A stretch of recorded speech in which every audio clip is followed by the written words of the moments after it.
Hello Cosmonauts, some of you have certainly been eligible for the Starknet Airdrop. Whether it's because the Starknet community is highly developed or simply because you are diligent in your space exploration work accompanied by the Cosmonauts Discord. Well, we've definitely overfarmed it on our side. All you needed to do was to use a Starknet blockchain at least 5 times over a period of at least 3 months, with a cumulative amount of just $100 before November 15, 2023. At the time, you needed to have at least 0.005 Ethereum, which was around $9 in your Starknet wallet. If you met these simple conditions, you were eligible for the Stark token airdrop. The major issue with this airdrop was that if your 0.005 Ethereum was in DeFi and not in liquid tokens, they wouldn't be eligible. However, this was recognized as an error by the teams, and a plan to rectify this with a second airdrop in response. We'll come back to that, but there's also a third airdrop based on your past, present, and future activity on Starknet. Additionally, if you stacked Ethereum before November 15, 2022, even on a centralized platform like Binance, you're probably eligible. But that's not all Cosmonauts. This is just a small part of all the tokens that will ultimately be distributed to the community. You'll need to hold on tight, because there's a lot to say about all the events surrounding this airdrop. But first, let me tell you why it's worth the effort to pay close attention to all of this, even if you didn't receive the first airdrop, by briefly introducing the Starknet project and what it truly brings to the ecosystem. The Starknet network has been on mainnet for 2 years now. Its technology based on zero-knowledge Starks and the Cairo programming language has been functioning for 4 years with StarkX. It's one of the most proven technologies in crypto and by far the most proven of all rollups. It will be useful for you to understand the difference between Starkware, StarkX, and Starknet. Starkware is the company behind the zero-knowledge Stark technology with Eli Ben-Sasson as CEO. It's the equivalent of all-in-bit in the Cosmos ecosystem. StarkX is the equivalent of the Cosmos SDK, which allows for the construction of upchains, except here it is permissionless, being part of Starkware's business. But StarkX, currently serving clients as a Layer 2 solution, will be ported to Layer 3. You'll quickly understand why this is important and powerful. And finally, Starknet is the rollup that belongs to the community through Stark token, which is used for governance, staking, and paying network fees, making it the equivalent of Atom in the Cosmos ecosystem. But I'll end the comparison with Atom right away. Unlike Cosmos, Starknet doesn't scale horizontally. The Ethereum zero-knowledge rollup vision is also one of a multi-chain world but deploys vertically rather than horizontally. As we know, Cosmos scales horizontally through inter-blockchain communication and a large number of tendermint chains. Layer 2s, on the other hand, have the mission of scaling Ethereum, which is a completely different game. Contrary to what one might think, to scale Ethereum optimally, it would be ideal to limit the number of horizontal chains and increase the recursion of proofs as much as possible through vertical scaling. But I'm skipping some intense steps here. We absolutely need to delve into the details of what a Layer 2 is, a sequencer, a zero-knowledge proof. Then, we should move on to the difference between Stark and Snark proofs, and finish by aggregating them into the form of a Saxon proof, which will be the smallest possible proof and provable for Ethereum. I would have ended by developing the thesis that we greatly overestimate the number of Layer 2 and vastly underestimate the number of Layer 3s and layers above, by discussing the next major challenge in the ecosystem, sequencer sharing, for composability and scaling that projects like Matic, for example, call in one word the aggregation layer, or what Zero Knowledge Sync calls the hyperchain. Cosmonauts, we need to be very careful not to compare Cosmos and the Layer 2 ecosystem in any way. On the Cosmos side, hub-and-spoke systems are unlikely to survive. Inter-blockchain communication and tendermint are effective when building a distributed blockchain ecosystem from the ground up. On the other hand, this approach is not suitable at all for the rollup ecosystem. Quite the opposite. Aggregating zero-knowledge proofs serves to unify liquidity and composability, but most importantly, it unifies the state of the blockchain in order to create the smallest proof possible. Indeed, what doesn't exist in Cosmos at the moment. We need to be cautious about this, because our good Cosmonaut instance won't work here.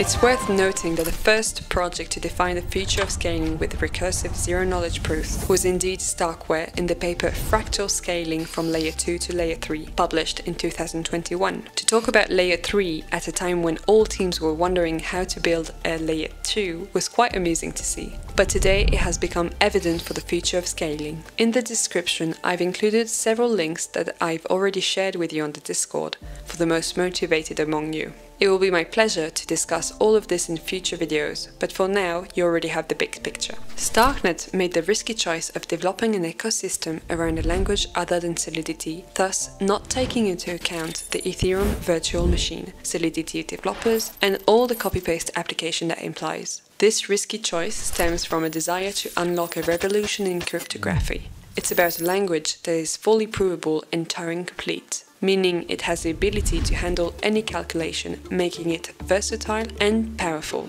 This language is Cairo, and it allows smart contracts, for example, to prove each of the user's actions without relying on the economic security and decentralization of Ethereum. Thanks to its zero-knowledge proofs, rollups are no longer obligated to have decentralization as the source of trustlessness. With zero-knowledge proofs, you can prove absolutely anything, from the outcome of a 1v1 snipe on Speedball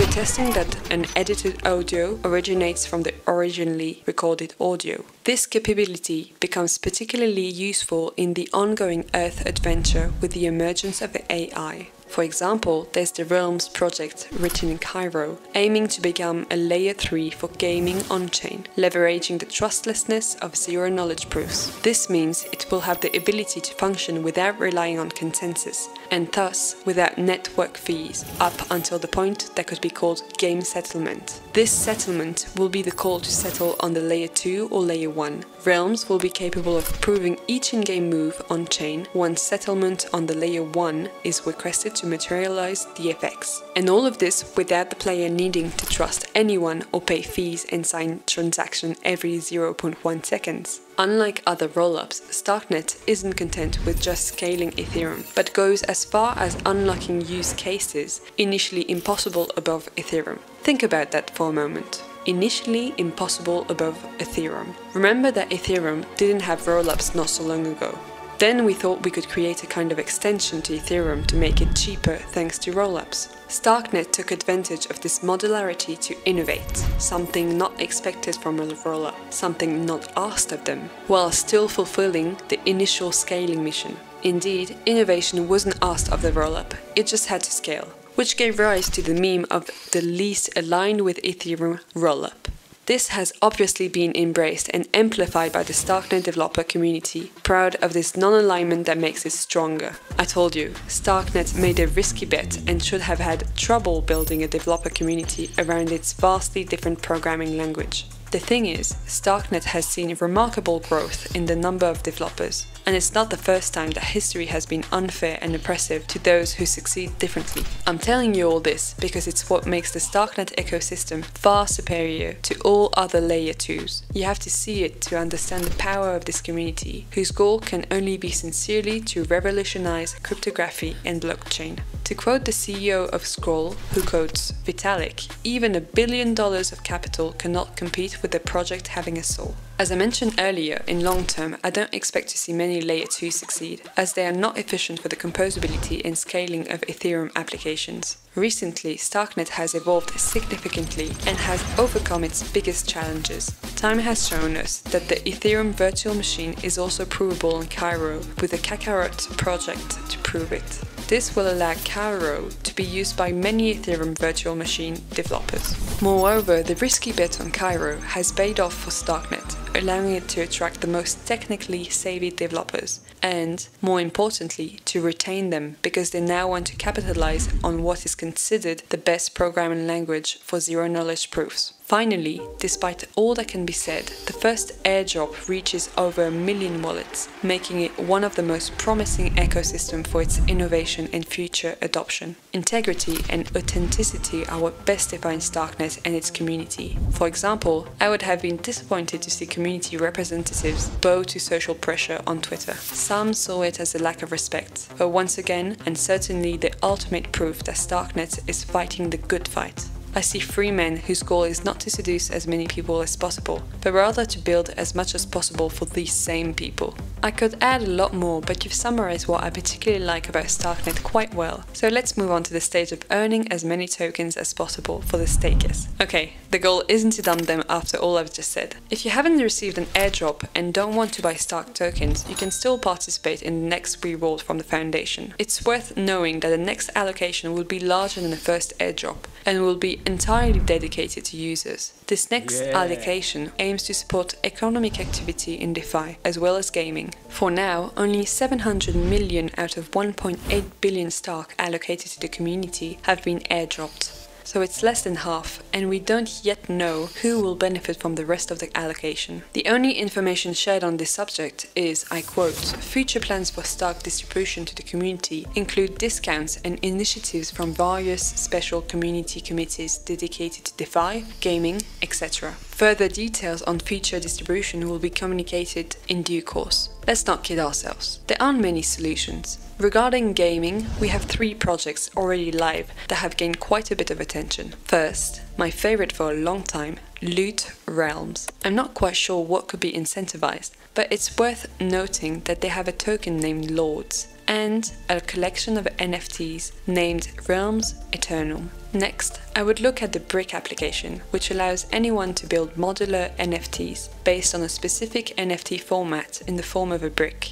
They have announced joining the Layer 3 app-specific Game of Realms, which collaborates with Cartridge. As a third project that could be eligible for future incentives, we could consider Influence, a game of space conquest. As I mentioned, we don't know more at the moment, but that's also why the clever or the informed, if there are any, can particularly benefit from it. So I invite you to do your research. The Starknet Foundation has launched a program called DeFi Spring to support DeFi application in the ecosystem. Over 6 to 8 months, 40 million Stark will be airdropped to you every 2 weeks in exchange for providing liquidity on a list of protocols. An additional amount of at least 10 million Stark will be reserved for future programs focused on volume, transaction count, and other grants. Based on the first 2 weeks, the expected annual percentage rate on a pool considered risk-free like USDC is 50% in Stark. My favorite protocol is EKUBO, which is a fork of Uniswap v4 rewritten in Cairo by one of the founders of Uniswap. In addition to the DeFi Spring rewards, you will receive daily points based on the fees generated by your concentrated liquidity pools. These points may be used or rather converted into tokens of the EKUBO protocol if there is one. Use the referral link from the Argent X wallet for 20% bonus points. They recently implemented this, and the fees generated by the pool surpassed historical records. All this to say that many stars are aligning here to give new users a chance to quickly climb the leaderboard. For someone enticed by the Starknet project but doesn't want to risk buying something too expensive, the best compromise would be to participate with other assets such as stablecoins or Ethereum. This way, you don't have to speculate on the price of Stark and will earn more or fewer Stark that you won't need or want to value against the dollar. Because yes, 1 Stark equals 1 Stark, and probably even 1 Stark stacked equal 1 Stark plus many other desirable tokens. The USDC pool offers an annual percentage rate of 50% in Stark airdrops, while the Ethereum pool offers a 130% annual percentage rate in Stark airdrop. You don't necessarily need to buy Stark tokens, but of course, it's all your choice. I'm just presenting the range of possibilities available to you. Take advantage of the airdrop, which will only arrive at the beginning of the Starknet adventure. In the DeFi Spring, there's a second part where the only objectives are to mint NFTs without any direct token incentives. Through 15 different quests, you can earn experience, which will allow you to mint up to 4 NFTs. These NFTs might expose you to surprises, but all the transactions fees associated with completing the quest can add up, and there's no guarantee of receiving an equivalent in future airdrops. However, if you use DeFi Starknet, you'll likely be eligible to mint 1 or 2 NFTs without paying much attention to the quests. Just be cautious when making new swaps and make sure to use another automated market maker that offers free experience. As you can see, these NFTs are not part of the events I would favor. The majority of the airdrop for users is yet to come, and using ecosystem application is crucial. Eligibility conditions are at the discretion of the foundation, and given the number of concerns from users who use a network without being eligible for the first airdrop, it's important to be cautious. The upcoming airdrops shouldn't miss out on the users this time, especially for past users who remain active despite already receiving the first airdrop. In conclusion, I would emphasize that Starknet has direct competitors as the best teams have understood the power of Starks and are adopting them massively, such as Polygon Midden, Polygon Hammers, and Polygon Zero. Other projects are using zero-knowledge snarks, and although they may be less powerful and less innovative, they remain interesting. Projects like Zero-Knowledge Sync, Scroll, Linear, and Aztec, for example. Many projects that initially use snarks are transitioning for Starks, as seen recently with Zero-Knowledge Sync. Well, they will probably all end up using it eventually, but Starknet has the first mover advantage, benefiting from creating this technology, developer expertise, and adoption ahead of everyone else. All these projects are well funded and carry significant potential. For these reasons, they also launch at prices that you may not want to buy at. I invite you to use their networks, just as we have done with Starknet, with the aim of receiving tokens in an airdrop. There are no rules for this. The goal is simply to do things that distance you from robot-like behavior. That's all for this video. There is obviously no investment advice here. You're solely responsible for your investments, and I hope to contribute to your self-accountability by providing information to help you make the most informed choices for yourselves. See you soon, fellow cosmonauts. Goodbye.